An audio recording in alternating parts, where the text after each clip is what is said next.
Evening, caller. This is Forrest Nash. Hello, Forrest. This is John Hedges. I'm here with Casey. I wanted to give you an update on Jason. John! Is he gonna be okay? He's a fighter. He'll be fine. We've got him stabilized and resting in a bed. We're preparing to move him to the hospital. Thank you so much. If you hadn't been there, then... God, I don't even want to think about what would have happened. Of course, Casey. We're just happy he's okay. John, Casey, you two did all the work. Tell Jason to get well soon from us, whenever he's up for it. Well, why don't you tell him yourself? Is this Forrest?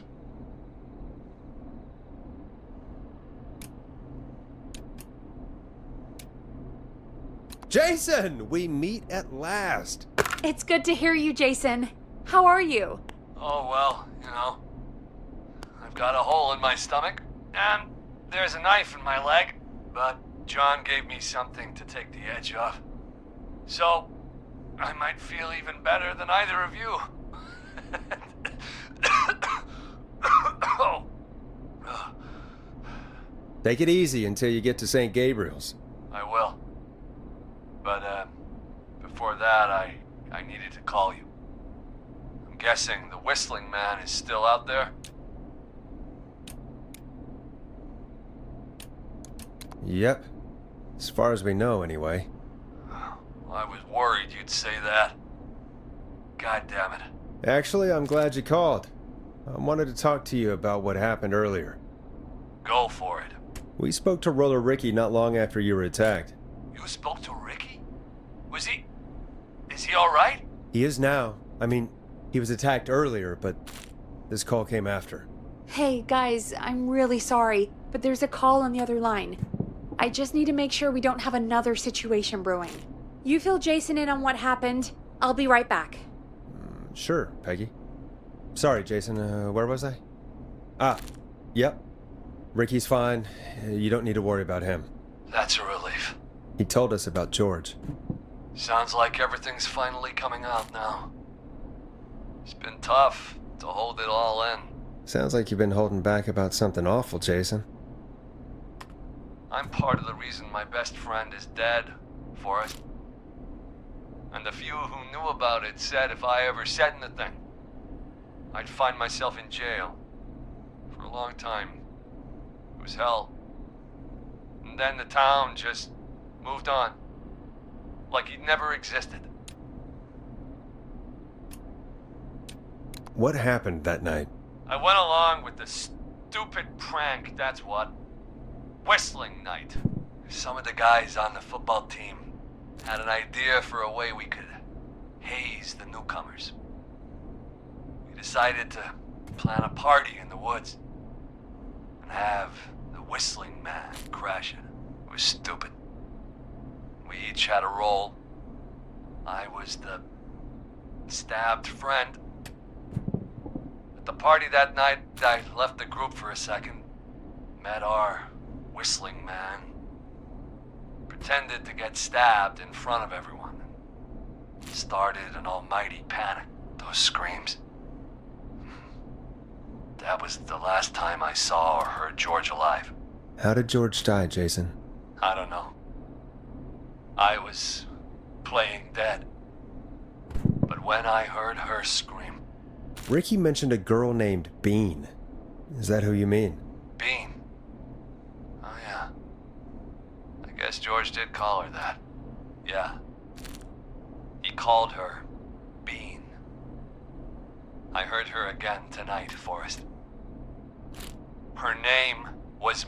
What? What happened? Are we still on air? No, we're not. Seems like the power is completely gone. How do we get it back on? I don't, we can use the emergency generator down in the basement. Reggie picked it up a while ago. If you ever needed to do an emergency broadcast. An emergency broadcast? Emergency? Nuclear war, alien attack, broadcasting a serial killer's location to the cops so we can end this nightmare. Fair point. It's in the storage area, in the far back corner, up on the wall. You might have spotted it earlier when you were digging around for all those tapes. It'll have a big red button. Just press that. I'll see you when you're back.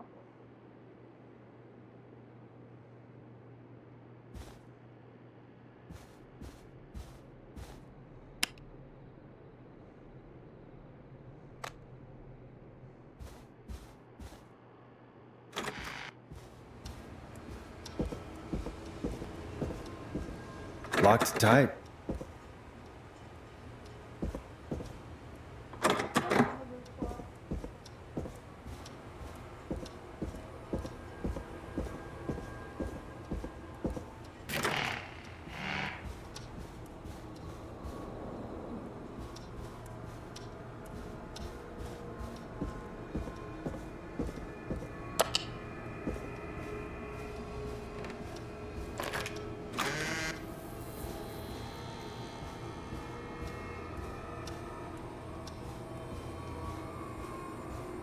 I'm not getting in there tonight.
Far back corner. Why is this station so big?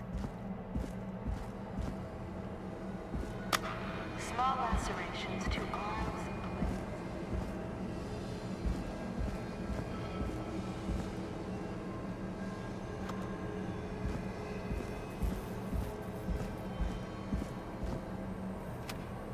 That must be it.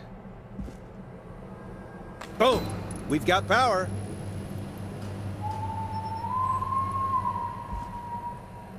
The whistling man. I need to warn Peggy.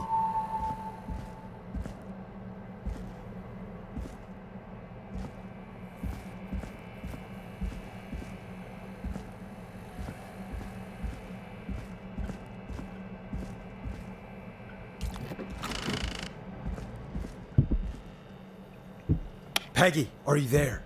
Are you... Peggy? I need to get back upstairs.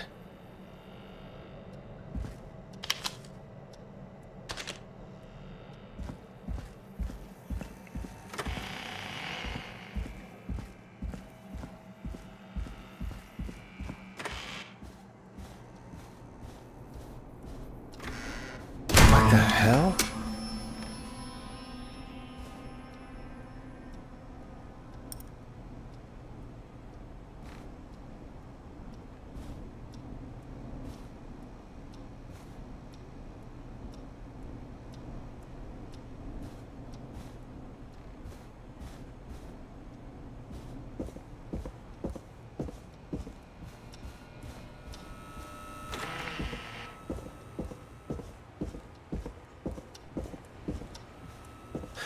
Oh no. Peggy! Where'd you go?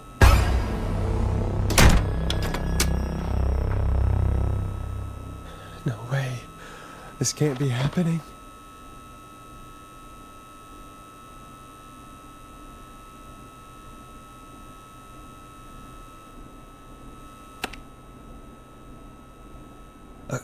A call.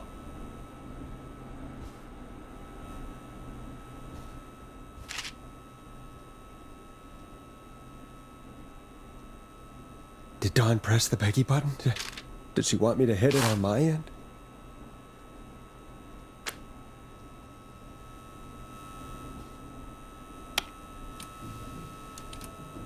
What do you want?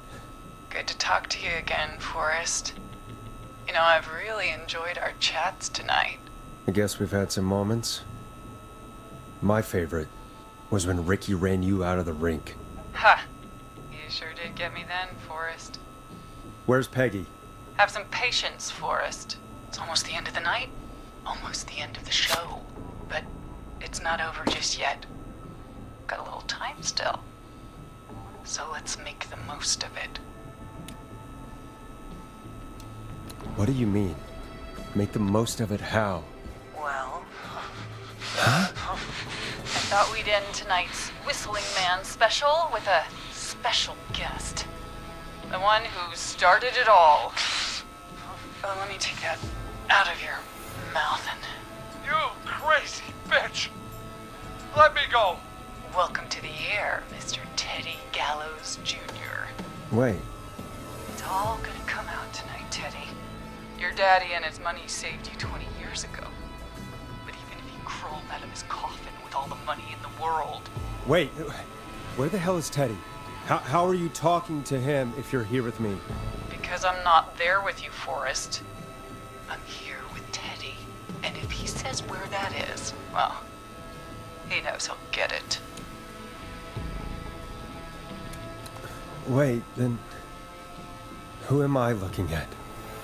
Forrest Nash, let me introduce you and all of Gallows Creek to my boy, Henry Barrow.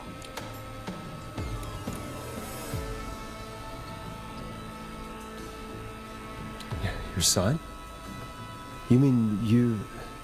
Wait, that he... Yes, Forrest. He and I had a son.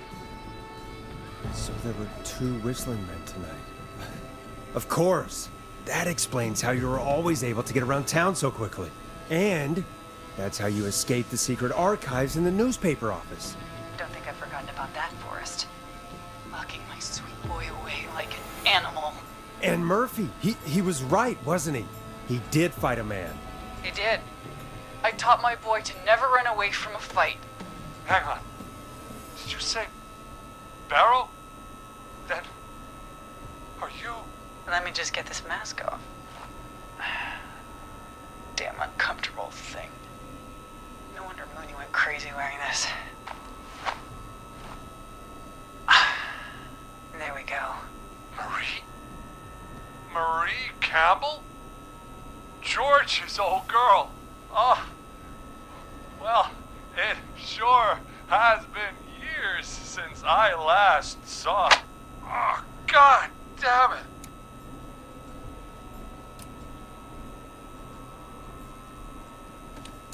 Where are you going with all of this? Everyone's gonna know now what Teddy did.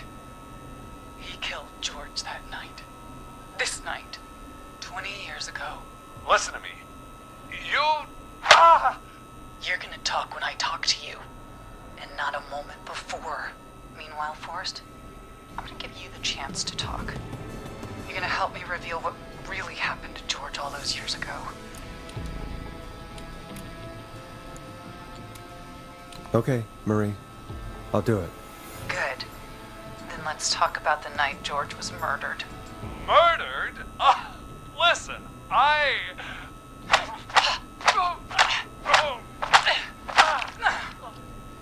said you speak when you're spoken to.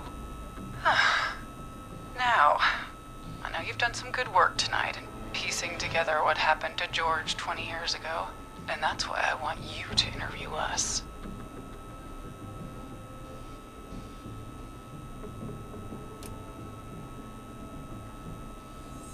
If you say so. I'm not really in a position to argue. I'm happy we have your cooperation. Do a good job. And hell, you might be the only one to leave here alive.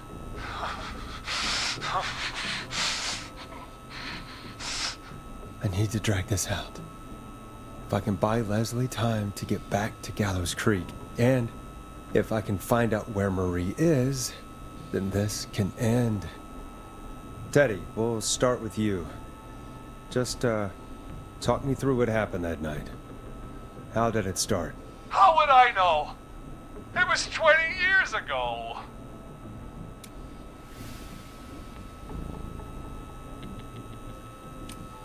Teddy, be honest with me or we're both going to die. Honest? Forrest, I'm trapped here with a psycho. Ow. What the hell? God damn it. Okay. Our first team party was coming up. And when I saw the date it was scheduled for, I had an idea for a way we could prank the new guys.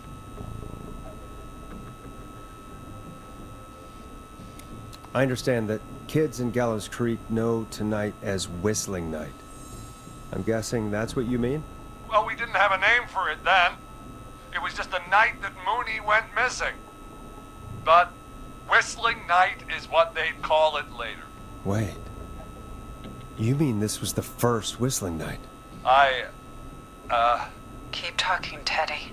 We went up near Whistling Point. God, who was there? Me, Jason, and George, of course. But George didn't come alone. He brought Marie. And Roller Ricky, he was there too, wasn't he? Yes, Ricky was there too. Runner Ricky, our wide receiver. I helped him off the bottle, you know. Because I'm a decent man. Is that so? Yes, it is. He came apart one day. Some people do. He had some issues. Wasn't stable. I didn't want him to hurt his chances in life. So, I helped him keep himself together. You were afraid he would talk about that night, weren't you? Keep talking. About midway through the night, we put the prank into action. We looked up at the trees and saw Jason there. Bloody, like he'd just been stabbed. And the Whistling Man. Screaming. George and I and Ricky, we got left behind. But Ricky was in on it too. I know he was. He and Teddy were as close as anybody. Teddy must have told him the plan.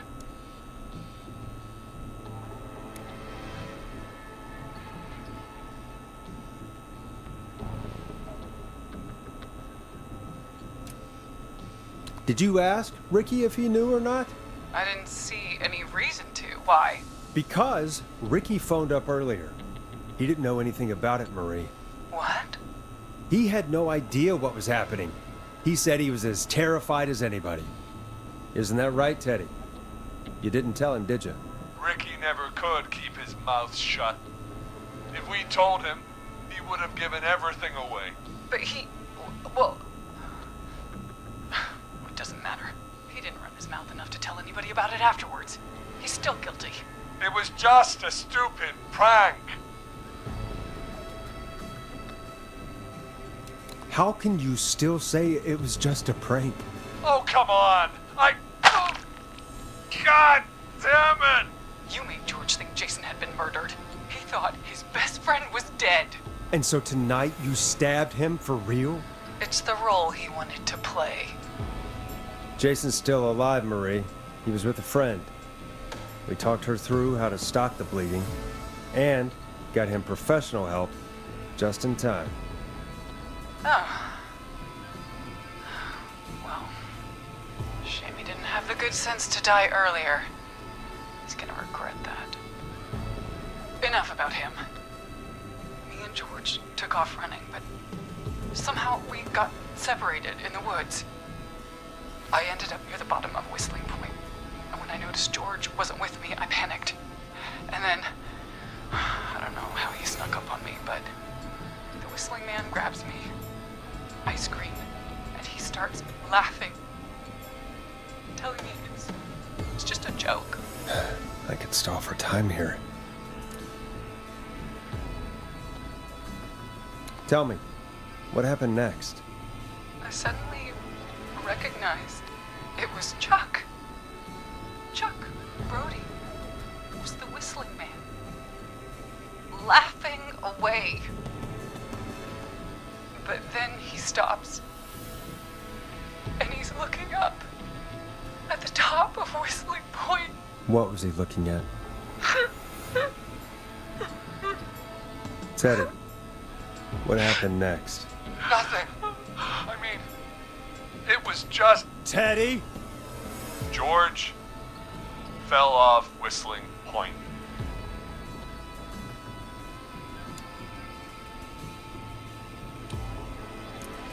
Why'd he fall, Teddy? He just... You pushed him. You were up there.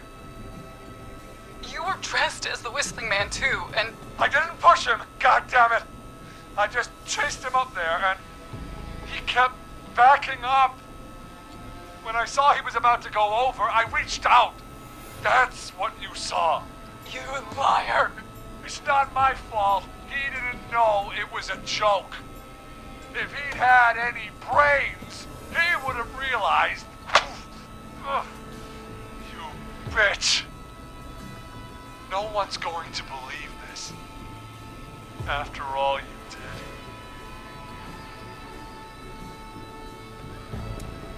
If she's lying, why the cover-up?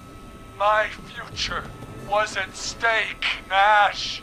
You know what it's like.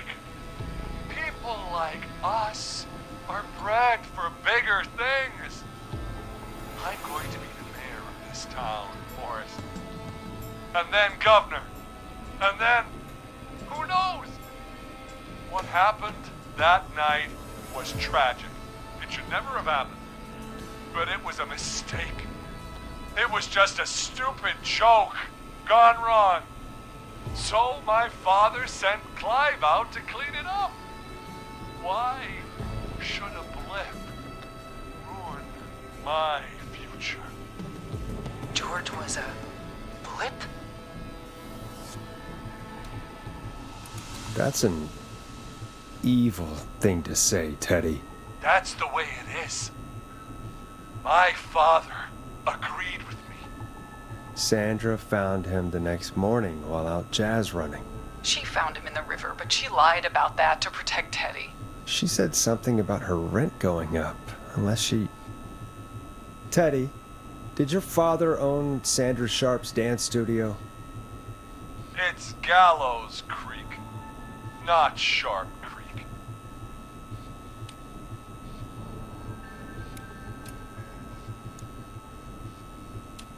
I'd answer the question if I were you, Teddy. Yes, okay. We own most of the town. That's it then. Your father was going to run her out of business, unless she lied and said she found him in the reservoir instead of the river. What my father did in his business dealings is nothing to do with me. The false reports. That's why you killed Sheriff Matthews too, isn't it, Maria? Not just to get him out of the way, but... Everyone was in on it, Forrest. Even the coroner wrote a fake report. Said George was drinking. That he'd just got himself into trouble. And I saw. I'm sorry. For all it's worth, Virginia didn't have much of a choice. She had a sick sister whose treatments she couldn't afford. She played along with the gallows to save her sister's life. And her own. even still, she should have told the truth. I did my part. I tried everything I could think of. I even went to the newspaper, but no. That coward killed the story. We'll take care of Maurice Russell later.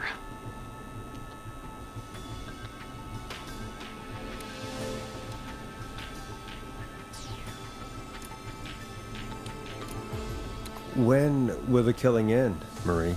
End? When does it end? You can't kill the world. This has to stop sometime. It has to. It never should have started. He shouldn't have pushed my George off a cliff. He should have been punished. But it's coming to a stop. At least for now. Here, where George and I first met, before he joined the football team, was right after he shot the winning throw. Wait a sec.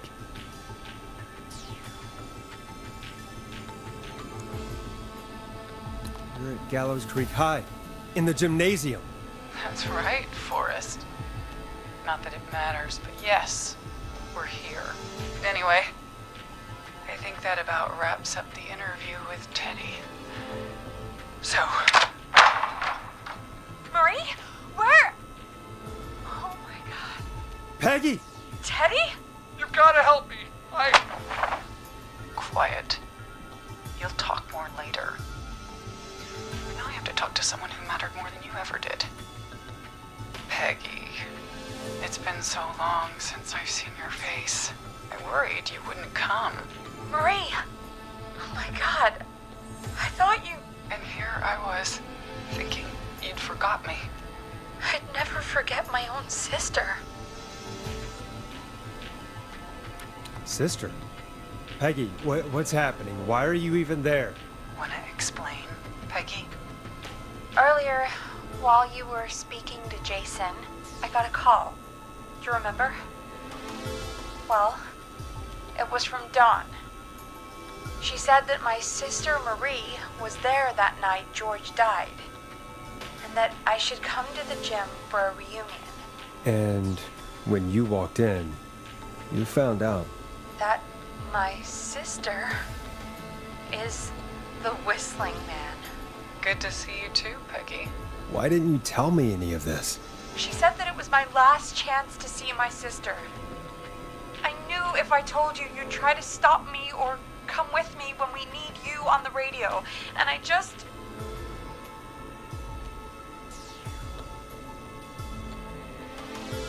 What happened to you, Marie? You just disappeared one day. Disappeared?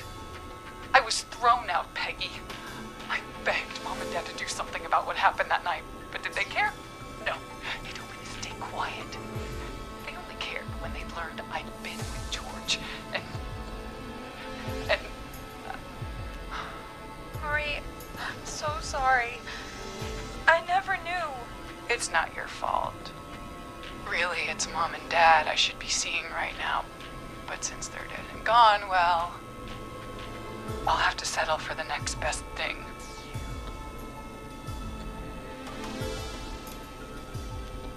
Next best thing? Do you mean? Someone has to pay for what they did. Marie, please. Mom and Dad are gone, Peggy. Besides, you forgot me. Just like the rest.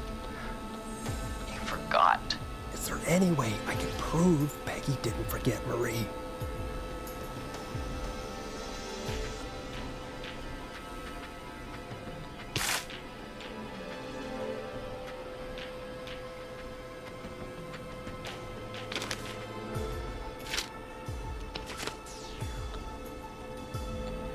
Marie, Peggy never forgot about you. Keep your mouth shut. She kept a card from you. She kept it here on her desk. What card? The card you made me for my 8th birthday. What does it say then? Happy birthday, Peg. Now you're great and 8. Love, M.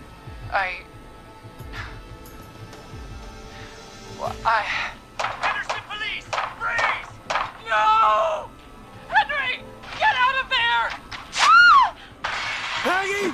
We have 2 wounded, and we're in pursuit of the suspect. Henderson police! Freeze! Forrest! Leslie, how's Peggy? She's been cut pretty bad, but we're here now.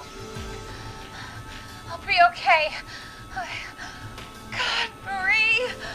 Hey, officer! I need you to look after Peggy. She needs help. Now, we got here just in the nick of time. Where's Marie? She bolted right as we got here. The police are right on her heels. It won't be long now.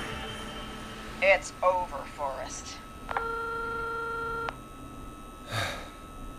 Well, folks, it was a long night, but we made it through together. I'm gonna head off to go check on Peggy. This has been Forrest Nash.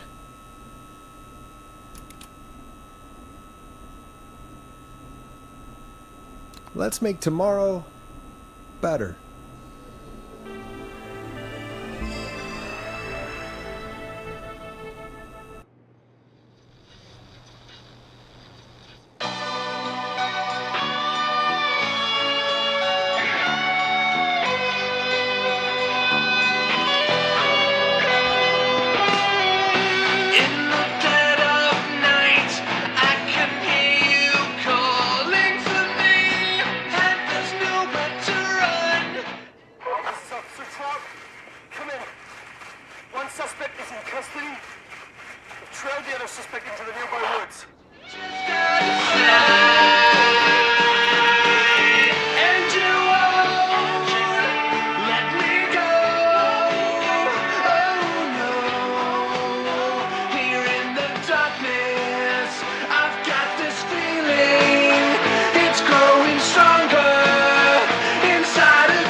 a killer frequency.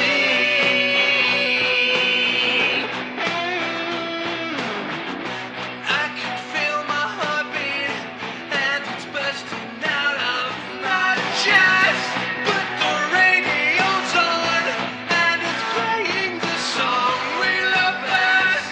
I can put up a fight, but you choose out of sight. And you won't let me go. Oh no. Here in the darkness, I've got this feeling. It's growing stronger inside of me.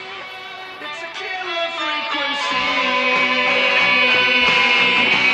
Oh, it's a killer frequency.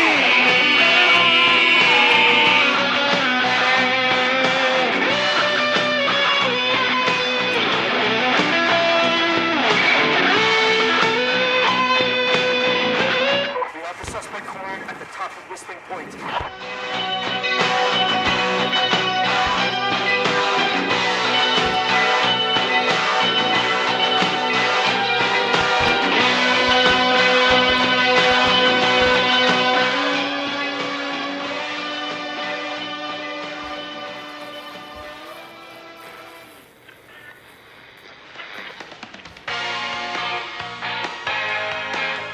Stop! Put your hands in the air! Get down on the ground!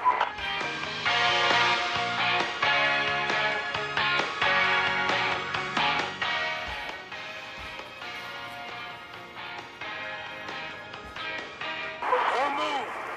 Nobody else has to get hurt!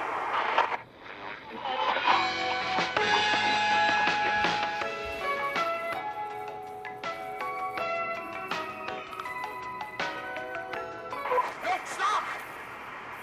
Suspect has jumped!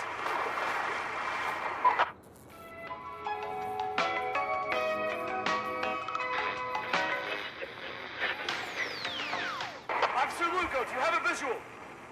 Negative. No sign of the suspect anywhere.